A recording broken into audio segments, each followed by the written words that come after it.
बिस्मिल्लाहिर्रहमानिर्रहीम। Dear students, अस्सलाम वालेकुम। उम्मीद है आप लोग खैरियत से होंगे। चैप्टर नंबर 13, लेक्चर नंबर 15 आज हम लोग स्टार्ट कर रहे हैं, एस&पी ब्लॉक एलिमेंट्स। इस चैप्टर का जो मेजर पोर्शन है वो हमारा ऑलमोस्ट खत्म हो गया है और इस चैप्टर का जो मेजर पोर्शन है उसमें पीरियड 3 थर्ड पीरियड एलिमेंट्स और उनकी केमिस्ट्री, उनके जो प्रोडक्ट्स होते हैं उनके हवाले से इंफॉर्मेशन, उसके अलावा ग्रुप 1 एंड ग्रुप 2 हम लोगों ने ये 3 चीजें डिस्कस कर ली हैं। अब जैसा कि मैं आपको बता चुका हूँ कि हम लोगों ने इस चैप्टर में 4 ग्रुप्स और 1 पीरियड के बारे में पढ़ना था। तो थर्ड पीरियड के बारे में हम लोगों ने पढ़ लिया। अब हमने ग्रुप 1 और ग्रुप 2 के बारे में भी पढ़ लिया। अब हमारे पास 2 ग्रुप्स रहते हैं, ग्रुप 4 एंड ग्रुप 7। तो आज के हमारे जो लर्निंग ऑब्जेक्टिव्स हैं उनमें भी आप देख सकते हैं कि हमने ग्रुप 4 एलिमेंट्स को स्टडी करना है। और ग्रुप 4 एलिमेंट्स की आज हम जिन चीजों को स्टडी करेंगे उनमें है physical properties and their oxidation states. Group 4 के अंदर जो सबसे इंपॉर्टेंट टॉपिक होता है वो इसकी ऑक्सीडेशन स्टेट्स के हवाले से होता है। इसके अंदर मैं इंशाल्लाह जब एक्सप्लेन करूंगा तो आपको साथ से बता दूंगा इसका क्वेश्चन किस तरह से आता है और आपने किस तरह से इसको एक्सप्लेन करना है। एनीवेज, आज हम ग्रुप 4 एलिमेंट्स को स्टार्ट करते हैं। कार्बन फैमिली इसको कहा जाता है ग्रुप 4 को, और इसके अंदर जो एलिमेंट्स हैं उनके नाम जरा देख लें। Carbon, silicon, germanium, tin and lead. ये एसएन जो है ना, ये इसका पुराना नाम है, सिंबल इसका पुराने नाम से लिया गया है, सैनिक। ये पुराना नाम था इसका स्टैनिक, जहां से सिंबल लिया गया, और नया नाम इसका टिन है। ये जो हम लोग अक्सर कहते हैं ना टिन पैक, टिन पैक का मतलब होता है वो जो हम कोल्ड ड्रिंक पीते हैं ना, पेप्सी की या कोक की, कोई भी आप कोल्ड ड्रिंक लेते हैं, उसके जो अंदर होती है ना शीट आयरन की, उसके ऊपर टिन की कोटिंग की हुई होती है, इसलिए इनको टिन पैक कहते हैं। और ये लेड जो है ये भी पुराना इसका जो नाम था वो था प्लम्बम। पुराना नाम प्लम्बम था जहां से इसका सिंबल लिया गया, और नया नाम इसका लेड है। तो इस तरह के बहुत सारे एलिमेंट्स आपको मिलते हैं, जिस तरह सोडियम है। अब सोडियम का सिंबल होता है Na, इसको पढ़ते सोडियम है। अब इसका सिंबल कहाँ से लिया गया है? इसका सिंबल इसके पुराने नाम से लिया गया है जो होता है नेट्रियम। इसी तरह आपने देखा होगा पोटाशियम। अब पोटाशियम का सिंबल होता है के, लेकिन पढ़ते इसको पोटाशियम है क्योंकि इसका पुराना नाम था केलियम। तो बहुत सारे एलिमेंट्स के जो नाम हैं वो उनके पुराने नामों को लेकर उनके सिंबल बनाए गए, और बाद में उनको वक्त के साथ साथ उनके रिएक्शन की बेस पे या उनके ओरिजिन की बेस पे हमने उसको कुछ नया नाम दे दिया। तो ये ग्रुप 4 एलिमेंट्स के आप लोगों को नाम आने चाहिए, जिसमें carbon, silicon, germanium, tin and lead, ये 5 एलिमेंट्स हैं। अब हमें चूंकि इनकी फिजिकल प्रॉपर्टी स्टडी करनी है, और फिजिकल प्रॉपर्टी में जो सबसे इंपॉर्टेंट है वो है मेल्टिंग एंड बॉइलिंग पॉइंट, और यही प्रॉपर्टी हमारी बुक में एक्सप्लेन की गई है कि इनके अंदर मेल्टिंग और बॉइलिंग पॉइंट का क्या ट्रेंड होता है। अब जनरली अब आप लोग जो है वो ग्रुप 1 और ग्रुप 2 के लिए मेल्टिंग पॉइंट और बॉइलिंग पॉइंट का ट्रेंड देख चुके हैं। क्या होता है कि down the group melting point और बॉइलिंग पॉइंट डिक्रीज होता है, क्योंकि जो ऊपर वाले एलिमेंट्स होते हैं उनके एटॉमिक साइज छोटे होते हैं। छोटे साइज के एटम एक दूसरे को स्ट्रांगली अट्रैक्ट करते हैं, और डाउन द ग्रुप जब आप आते हैं तो एटॉमिक साइज बढ़ जाता है। मेटल्स के केस में तो यही था, आप देख लें लिथियम का मेल्टिंग पॉइंट सबसे ज्यादा था, फिर सोडियम का, फिर पोटाशियम का, डाउन द ग्रुप को क्या हो रहा था, कम हो रहा था। अब चूंकि ये मेटल्स नहीं है, ये है नॉन मेटल्स। पहली बात तो ये है कि ये मतलब ये प्योर उस तरह की मेटल्स नहीं है। अभी हम इनका मेटालिक कैरेक्टर डिस्कस करेंगे, तो यानी ये जिस तरह हमने अल्कली मेटल्स और अल्कलाइन अर्थ मेटल्स पढ़ा था वो प्योर मेटल्स थी, तो उस तरह का तो ये चीज है नहीं, इसलिए इनके अंदर कुछ वेरिएशन आएंगी। अब कार्बन का देखें तो मेल्टिंग पॉइंट, ये जो ऑरेंज कलर में है ये मेल्टिंग पॉइंट है, कार्बन का मेल्टिंग पॉइंट सबसे ज्यादा है क्योंकि इसका एटॉमिक साइज सबसे छोटा है। उसके बाद है सिलिकॉन। अब सिलिकॉन का एटॉमिक साइज थोड़ा सा बढ़ जाता है, तो इसलिए इसका मेल्टिंग पॉइंट क्या हो गया, कम हो गया। मैंने आपसे कहा down the group atomic size बढ़ता है तो melting point, boiling point decrease होते हैं। जर्मीनियम का देखें तो सिलिकॉन से भी कम हो गया। टिन का देखें और कम है। लेड, अब यहाँ पर मसला आता है। अगर हम देखें तो हमें यहाँ पर थोड़ा सा जो है वो प्रॉब्लम है मेल्टिंग पॉइंट के अंदर। मेल्टिंग पॉइंट टिन का जो है वो जर्मीनियम से तो कम है, लेकिन लेड का इससे ज्यादा हो गया, यानी लेड का टिन से कम होना चाहिए था। तो इसकी रीजन हमारी बुक में दी हुई है कि टिन जो होता है इसका जो स्ट्रक्चर होता है वो होता है डिस्टॉर्टेड। टेढ़ा मेढ़ा 12 कोऑर्डिनेटेड स्ट्रक्चर, यानी टिन का जो स्ट्रक्चर होता है ना, ये होता है डिस्टॉर्टेड 12 कोऑर्डिनेटेड स्ट्रक्चर। 12 कोऑर्डिनेटेड का मतलब है कि हर एटम के साथ 12 एटम्स अटैच है। लेकिन अगर कोऑर्डिनेशन नंबर के हिसाब से देखा जाए तो इसका स्ट्रक्चर बहुत स्ट्रांग होगा। लेकिन अब मसला ये है कि इसके अंदर आ जाता है कुछ ज्योमेट्रिकल प्रॉब्लम, शेप का प्रॉब्लम आ जाता है, जिसकी वजह से इसका मेल्टिंग पॉइंट होता है वो लेड के मुकाबले में थोड़ा सा कम हो जाता है। लेकिन अब ये बॉइलिंग पॉइंट के अंदर आप देखें तो ये टिन लेड से ज्यादा हो जाता है। उसकी वजह यही है कि इसके अंदर नंबर ऑफ एटम बहुत ज्यादा होते हैं। नंबर ऑफ एटम ज्यादा होने की वजह से इंटर एटॉमिक फोर्सेस भी स्ट्रांग होती हैं, तो इसलिए इसको बॉयल करने में, बॉइलिंग में तो हमें ऐसे कोई स्ट्रक्चर की जरूरत ही नहीं पड़ती ना। मेल्टिंग तो होता है जब आप सॉलिड को लिक्विड में कन्वर्ट करते हैं। तो सॉलिड की शेप जो होती है वो मेल्टिंग के ऊपर बहुत ज्यादा डिपेंड करती है, कि अगर सॉलिड की शेप ऐसी होगी जिसको तोड़ना मुश्किल होगा तो उसका मेल्टिंग पॉइंट ज्यादा होगा। अब टिन की शेप ऐसी होती है कि इसको तोड़ना आसान होता है, जिसकी वजह से इसका मेल्टिंग पॉइंट कम होता है। लेकिन जब उसको मेल्ट कर लेते हैं फिर तो वो उसका स्ट्रक्चर ही खत्म कर दिया आपने। अब उसके अंदर जो बॉइलिंग आएगी वो तो उसके हिसाब से आएगी ना, इसमें नंबर ऑफ आइटम ज्यादा हैं, फोर्सेस स्ट्रांग है, तो इसलिए बॉइलिंग में तो हमें ये चीज नजर आती है कि लेड से उसका बॉइलिंग पॉइंट ज्यादा है, लेकिन उसका मेल्टिंग पॉइंट जो है वो लेड से क्या है, कम है। तो ये एक इंपॉर्टेंट शॉर्ट क्वेश्चन है, ये अक्सर पेपर में आता है। तो ये आप लोगों ने जहन में रखना है कि टिन का जो मेल्टिंग पॉइंट है वो लेड से क्यों कम होता है, हालांकि ये एक नॉर्मल ट्रेंड के अगेंस्ट है। तो ये बुक में भी रीजन लिखी हुई है, आप भी इसको देख लीजिएगा। तो ये तो था हमारे पास मेल्टिंग एंड बॉइलिंग पॉइंट का ट्रेंड। उसके बाद इनमें एक बड़ा इंटरेस्टिंग फीचर आता है कि ये जो फोर्थ ग्रुप एलिमेंट्स होते हैं इनमें एक बड़ा ड्रामेटिकल चेंज आता है कि जो कार्बन और सिलिकॉन के एलिमेंट्स हैं ये होती हैं नॉन मेटल्स। ठीक है, अभी मैं आपको बता रहा था कि ये नॉन मेटल्स हैं। लेकिन जैसे आप डाउन द ग्रुप आते हैं, कार्बन सिलिकॉन से आप जर्मीनियम की तरफ आते हैं, तो जर्मीनियम में क्या है, मेटालाइट, यानी ये मेटल का काम भी करती है, नॉन मेटल का काम भी करती है। यानी नॉन मेटल से आप मेटालाइट पे आए, फिर जब आप टिन और लेड पे आते हैं तो ये बन जाती है मेटल्स। ये बड़ा इंटरेस्टिंग पॉइंट है। तो इसकी एक बड़ी सिंपल सी वजह ये होती है, आप किसी भी ग्रुप में अगर देखेंगे तो down the group atomic size बढ़ता है। जब एटॉमिक साइज बढ़ता है तो इलेक्ट्रॉन्स को लूज करना आसान होता है। इलेक्ट्रॉन लूज करने की जो एबिलिटी होती है ये मेटेलिक कैरेक्टर होता है। तो इस ग्रुप के अंदर हमें ये कैरेक्टर बड़ा क्लियर नजर आता है कि ऊपर वाले जो एलिमेंट्स होते हैं वो नॉन मेटल्स होते हैं, दरमियान वाला जो जर्मीनियम है वो मेटालॉइड है, यानी उसके अंदर वेरिएशन आना शुरू हो जाती है, और आखिरी जो दो होती हैं वो मेटल्स बन जाती हैं। तो इसी वजह से, इनकी इस कैरेक्टर की वजह से, इनके जो एलिमेंट्स है ना ये वाले, इनकी बहुत सारी प्रॉपर्टीज जो हैं वो भी चेंज हो जाती हैं। आपको पता है जो नॉन मेटल्स होती हैं वो इलेक्ट्रॉन गेन करती हैं, और जो मेटल्स होती हैं वो इलेक्ट्रॉन लूज करती हैं। इसीलिए इस तरह की बहुत सारी प्रॉपर्टीज है जो इनके अंदर चेंज होती हैं, जो हमारी बुक में दी हुई है, हम उनको एक्सप्लेन करेंगे। तो एनीवेज इस स्लाइड के अंदर आपने जो चीज ध्यान में रखनी है वो ये है कि down the group metallic character increase होता है, और ग्रुप 4 के अंदर हमें कार्बन सिलिकॉन को नॉन मेटल्स, जर्मीनियम को मेटालाइट और टिन और लेड को मेटल्स के हवाले से याद रखना है। अब एक और बड़ी इंपॉर्टेंट इनकी जो है वो कैरेक्टरिस्टिक है ऑक्सीडेशन स्टेट।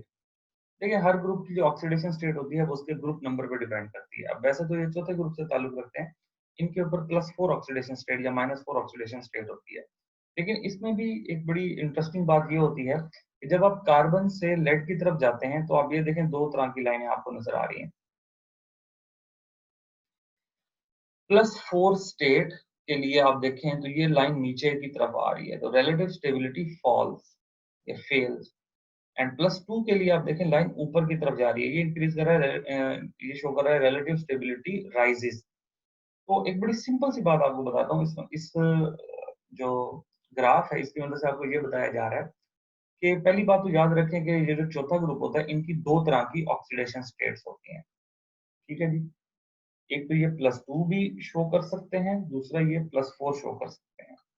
ओके, लेकिन +2 और +4 में हमें जो ऑर्डर नजर आता है वो ये आता है कि कार्बन जो होता है इसकी +2 की स्टेबिलिटी कम है। देखें +2 की स्टेबिलिटी के लिए कार्बन का ग्राफ सबसे नीचे है ना, ये इस तरफ। आप किसी भी एक लाइन को याद रख लें, आप इस लाइन को भी याद रख लें, इसको भी, किसी भी एक लाइन के हवाले से आप इसको एक्सप्लेन कर सकते हैं, दोनों का रिजल्ट सेम आएगा। अगर मैं +2 के हिसाब से बताता हूँ तो वो ये क्या है कि +2 के केस में कार्बन का जो ग्राफ है वो बहुत नीचे, इसका मतलब है कार्बन जो होती है ये +2 की फॉर्म में स्टेबल नहीं होता। तो ये क्या शो करता है, ये +4 शो करता है। कार्बन के ऊपर जो चार्ज होता है ये +4 होता है। अब जैसे जैसे आप एलिमेंट्स की तरफ जा रहे हैं तो ये +2 की स्टेबिलिटी राइज कर रही है, यानी सिलिकॉन जो होगा ये भी शो तो +4 ही करेगा, लेकिन चांसेस हैं +2 करे, लेकिन ये +2 नहीं करता, ये +4 ही करता है। लेकिन अब जैसे आप जर्मेनियम पे आते हैं तो इसके अंदर ये एबिलिटी आ जाती है कि ये दो तरह के ऑक्सीडेशन स्टेट शो कर सके, क्योंकि अब +2 की जो स्टेबिलिटी है वो इंक्रीज हो रही है, ग्राफ ऊपर की तरफ जा रहा है। टिन के केस में भी आप देखें +2 की जो स्टेबिलिटी है वो जर्मेनियम के मुकाबले में ज्यादा हो जाएगी, और ये भी दो तरह की ऑक्सीडेशन स्टेट शो करेगा, +2 एंड +4। और लेड के केस में जो +2 और +4 होगा वो दोनों शो करेगा, लेकिन लेड की जो +2 की स्टेबिलिटी है वो टिन से ज्यादा होगी, यानी हम रिलेटिव स्टेबिलिटी की बात करें ना कि दो एलिमेंट्स को रिलेट करेंगे। तो कार्बन और सिलिकॉन ये +4 की फॉर्म में रहते हैं। अब देखें +4 को भी अगर आप एक्सप्लेन करें तो इसमें क्या है, +4 की स्टेबिलिटी डिक्रीज हो रही है। डिक्रीज का मतलब है कि भाई कार्बन तो +4 शो करेगा क्योंकि इसका ग्राफ सबसे ऊपर है, सिलिकॉन भी +4 शो करेगा, लेकिन जर्मेनियम टिन लेड के केस में क्या है कि इनकी +4 की स्टेबिलिटी डिक्रीज होती जाएगी और +2 की स्टेबिलिटी इंक्रीज होती जाएगी। तो यहाँ पर मैंने जो ऑक्सीडेशन स्टेट्स आपके सामने बना दिए हैं, ये इसी तरह से अगर आप ध्यान में रखें ना तो ये बहुत आसान है। सिंपल सी बात है कि कार्बन और सिलिकॉन +4 शो करते हैं, जर्मेनियम टिन और लेड ये दो तरह की ऑक्सीडेशन स्टेट शो करते हैं, +2 एंड +4। हाँ, इनमें आप कंपैरिजन जब करेंगे तो कंपैरिजन के लिए आप याद रखें कि जैसे जैसे डाउन द ग्रुप जाएंगे +2 की स्टेबिलिटी बढ़ती जाती है। जर्मेनियम और टिन को जब कंपेयर करेंगे तो टिन की +2 की स्टेबिलिटी जर्मेनियम से ज्यादा होगी। टिन और लेड को जब कंपेयर करेंगे तो लेड की +2 की स्टेबिलिटी टिन के कंपाउंड से ज्यादा होगी। अब ऐसा क्यों होता है कि जैसे जैसे आप डाउन द ग्रुप आ रहे हैं तो relative stability of +2 oxidation state ये इंक्रीज हो रही है, यानी लेड जो होता है ये +2 की फॉर्म में भी बड़ा स्टेबल होता है। +4 भी शो करता है, +2 भी शो करता है, लेकिन +2 वाला जो है ये बहुत ज्यादा स्टेबल होता है इसके कंपाउंड। इसको हम एक चीज से एक्सप्लेन करते हैं, उसे कहते हैं इनर्ट पेयर इफेक्ट। अगर आप चौथे ग्रुप के जो एलिमेंट्स हैं इनकी जनरल ऑक्सीडेशन जनरल आप इलेक्ट्रॉनिक कॉन्फ़िगरेशन देखें तो वो होती है NH2 एंड Np2। इनके एस वाले में शेल में भी दो इलेक्ट्रॉन है, सब शेल में, और पी में भी दो इलेक्ट्रॉन होते हैं। अब पी जो होता है ये एनर्जेटिक स्टेट पे होता है। होता ये है कि जैसे जैसे आप डाउन द ग्रुप आते हैं तो ये जो टीम और लेड होता है ना, ये अपने पी वाले जब इलेक्ट्रॉन लूज कर देते हैं तो इनके जो एस वाले इलेक्ट्रॉन है ये न्यूक्लियस के और करीब आ जाते हैं। आपको पता है ना, जब एक दफा इलेक्ट्रॉन रिलीज होते हैं तो जो रिमेनिंग इलेक्ट्रॉन होते हैं उनके ऊपर अट्रैक्शन बढ़ जाती है। तो लोअर एलिमेंट्स के ऊपर हमें ये इफेक्ट बड़ा क्लियर नजर आता है कि जब पी वाले इलेक्ट्रॉन निकल जाते हैं, पहले पी वालों में ही निकलना है क्योंकि पी की एनर्जी ज्यादा है। जब पी में से दो इलेक्ट्रॉन निकल जाते हैं तो एस वाले जो इलेक्ट्रॉन है वो न्यूक्लियस के करीब आ जाते हैं और न्यूक्लियस की अट्रैक्शन उन पर स्ट्रांग हो जाती है, और इसकी वजह से एस वाले इलेक्ट्रॉन इनर्ट रहते हैं, यानी वो फिर आगे लूज नहीं होते। इनर्ट रहने की वजह से फिर इस इफेक्ट आ जाता है इनर्ट पेयर इफेक्ट। इसको मैं एक्सप्लेन कर देता हूँ, ये अक्सर डेफिनेशन के तौर पे पूछ लिया जाता है। NS2 electron pair remains inert and does not take part in bond formation. This pair of NS2 electron is called inert pair of electron and the effect is called inert pair effect. इसमें आप देखें, since the group in the group the stability of +2 oxidation state also increases from germanium to lead, यानी फिर यही चीज होती है inert pair effect की वजह से ही जर्मेनियम से जब आप लेड की तरफ जाते हैं तो लेड के अंदर +2 जो ऑक्सीडेशन स्टेट है वो बहुत ज्यादा स्टेबल होती है, क्योंकि जब लेड अपने दो इलेक्ट्रॉन लूज कर लेता है तो उसके जो एस वाले इलेक्ट्रॉन है उनको निकालना बहुत मुश्किल हो जाता है, और उनको निकालने में मुश्किल होने की वजह से ये +2 में रहता है, ये +4 में नहीं जाता। अब इस इनर्ट पेयर इफेक्ट की वजह से ये जो एलिमेंट्स होते हैं जर्मेनियम टिन और लेड, क्योंकि यही शो करते हैं ना, कार्बन और सिलिकॉन तो इस रेस में है नहीं। कार्बन +4 शो करता है, सिलिकॉन +4 शो करता है, यही होते हैं जो +2 और +4 दोनों शो करते हैं। तो इनकी इस इनर्ट पेयर इफेक्ट की वजह से और इनकी ये दो तरह की ऑक्सीडेशन स्टेट्स की वजह से इनको हम इस्तेमाल करते हैं as an oxidising and reducing agent. Germanium देखें, जर्मेनियम से +2 ऑक्सीडेशन स्टेट स्टार्ट होती है, यानी ये शो कर सकता है, जर्मेनियम +2 भी शो कर सकता है, +4 भी शो कर सकता है। लेकिन इसमें ये होता है कि जैसे जैसे आप डाउन द ग्रुप आते हैं तो +2 की स्टेबिलिटी इंक्रीज होती है। अभी तो ये +2 स्टार्ट हो रहा है तो ये बिल्कुल शुरू वाला कंपाउंड है। तो जर्मेनियम +2 +4 में दोनों में होता है, लेकिन याद रखें +2 में वो इतना ज्यादा स्टेबल नहीं होता कि अगर वो +2 में होगा तो वो अपने दो इलेक्ट्रॉन लूज करके +4 में चला जाएगा। और जो इलेक्ट्रॉन लूज करता है उसकी अपनी क्या हो जाती है, ऑक्सीडेशन हो जाती है। जिसकी ऑक्सीडेशन होती है वो एजेंट कौन सा होता है, रिड्यूसिंग। तो जर्मेनियम +2 वाले जो कंपाउंड्स होते हैं ये एज अ रिड्यूसिंग एजेंट काम करते हैं। ये अक्सर एमसीक्यूज में आता है कि जर्मेनियम के जो कंपाउंड्स हैं +2 वाले वो ऑक्सीडाइजिंग एजेंट होते हैं या रिड्यूसिंग। तो आपने देखना है कि जर्मेनियम +2 में होता तो है, इनकार नहीं है इस बात से कि वो +2 में नहीं होता, लेकिन वो इतना ज़्यादा स्टेबल नहीं होता। उसकी कोशिश होती है कि वो अपने आप को +2 से +4 में ले जाए। तो जब वो +4 में जाता है तो इलेक्ट्रॉन लूज़ करता है, उसकी अपनी ऑक्सीडेशन हो जाती है। जिसकी ऑक्सीडेशन होती है वो एजेंट रिड्यूसिंग होता है, तो इसलिए इसको कहेंगे रिड्यूसिंग एजेंट। टिन के केस में भी ऐसा ही है कि टिन भी +2 +4 दोनों शो करता है। वक़्त आने पर वो दोनों ही शो करेगा, लेकिन उसकी कोशिश होती है कि अगर वो +2 में है तो वो अपने आप को +4 में ले जाए। तो ये भी एक रिड्यूसिंग एजेंट का काम करता है। लेकिन जब आप चलते हैं लेड की तरफ, लेड के अंदर इनर्ट पेयर इफेक्ट बहुत ज़्यादा स्ट्रॉन्ग है। ये +4 के अंदर इतना ज़्यादा स्टेबल नहीं होता। इसकी कोशिश होती है कि ये +2 में रहे। तो अगर ये +4 की फॉर्म में होगा तो इसकी कोशिश होगी कि ये 2 इलेक्ट्रॉन गेन करे और +2 में चला गया। तो 2 इलेक्ट्रॉन गेन करने से इसकी हो जाती है रिडक्शन। जब इसकी रिडक्शन होगी तो एजेंट भी बन जाएगा ऑक्सीडाइजिंग। तो ये अक्सर शॉर्ट क्वेश्चन भी आ जाता है, एमसीक्यूज़ भी आते हैं कि आपने ट्रेंड ज़हन में रखना है कि जर्मेनियम, टिन और लेड तीनों +2 +4 शो कर सकते हैं। लेकिन अगेन मसला ये है कि जर्मेनियम और टिन जो हैं ये +2 की फॉर्म में इतने ज़्यादा स्टेबल नहीं होते जितना लेड होता है। तो जर्मेनियम और टिन ये रिड्यूसिंग एजेंट का काम करते हैं और जो लेड होता है ये ऑक्सीडाइजिंग एजेंट का काम करता है। जब वो +4 में होगा तो उसकी कोशिश होगी +2 में रहे और +2 में आने के बाद वो स्टेबल हो जाएगा तो आगे वो कुछ नहीं करेगा। जर्मेनियम के केस में क्या होगा कि अगर वो +2 में होगा तो वो +4 में चला जाएगा। फिर अक्सर बच्चे पूछते हैं सर अगर वो +4 में होगा तो फिर क्या करेगा? जब वो +4 में चला जाएगा वो स्टेबल हो जाएगा, अब उसको ज़रूरत नहीं है इलेक्ट्रॉन गेन करने की, इलेक्ट्रॉन लूज़ करने की, उसने अपने आप को स्टेबल बनाने के लिए ये करना है। अगर वो +4 में होगा तो ना तो वो ऑक्सीडाइजिंग एजेंट है, ना वो रिड्यूसिंग एजेंट है। उसको ज़रूरत नहीं है इलेक्ट्रॉन लूज़ करने की, गेन करने की। तो हाँ, ये ज़रूर है कि अगर आप उसको बहुत ज़्यादा फ़ोर्स करेंगे, उसका एनवायरनमेंट ऐसा देंगे, तो फिर वो कर सकता है, ऑक्सीडाइज़िंग एजेंट के तौर पे काम करेगा। लेकिन अगर उसकी अपनी मर्ज़ी है या उसकी अपनी खुशी को देखा जाए या उसको मतलब कि एनवायरनमेंट ऐसा दिया जाए कि वो अपनी मर्ज़ी से चूज़ करे, तो फिर वो एक अच्छा रिड्यूसिंग एजेंट है। क्योंकि +2 की जो ऑक्सीडेशन स्टेट है, ये क्या है? लेस स्टेबल है। तो +4 जो है इसकी ये क्या है? मोर स्टेबल है। तो ये हमारे पास ग्रुप 4 एलिमेंट्स की एक जनरल इंट्रोडक्शन और उनकी कुछ बेसिक प्रॉपर्टीज़ थी, जो हमने आज डिस्कस की। बहुत आसान और सिंपल सी हैं, तरतीब से ज़हन में रखें। इसके अंदर से ऑक्सीडेशन स्टेट से क्वेश्चन आता है, ठीक है? इनर्ट पेयर इफेक्ट की डेफिनेशन आती है।